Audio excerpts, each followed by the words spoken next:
Des baobabs à perte de vue. Nous sommes à Siguenonguin dans les Bangwa. 35 000 pieds en 56 ans. Il faut être cet homme pour le faire.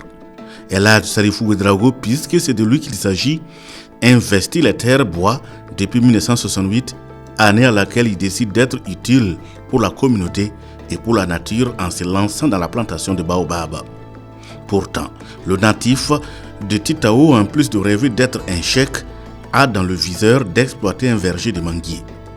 Dès la 3e saison de récolte, les mangues de Salifou pourrissent, mettant fin prématurément à ses choix qui lui donnent seulement 3 000 francs CFA de vente.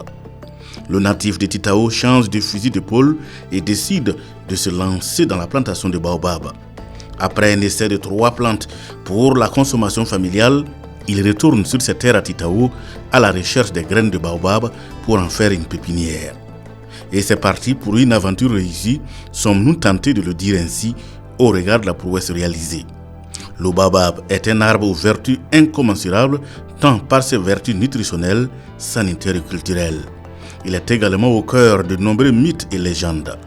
Certains ont même averti Salifou Ouedraogo de la dangerosité du baobab et le planter est synonyme de mort.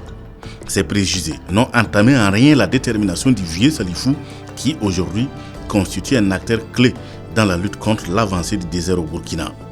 Sur l'ensemble des sites d'exploitation dont il dispose dans la boucle du Mouhoun et au sud-ouest du Burkina Faso, Salifou Ouedraogo dit réaliser 3 récoltes par an. Il commercialise avec des pieds de baobab dont le prix varie entre 2 000 et 5 000 francs CFA. Ses clients viennent du Burkina Faso, du Mali, de la Côte d'Ivoire et du Sénégal. En plus de lutter contre le désert, l'action du producteur est une bouée de sauvetage et un héritage pour sa communauté. Sacré, Elhadji Salifou Ouedraogo, l'homme au pari fou.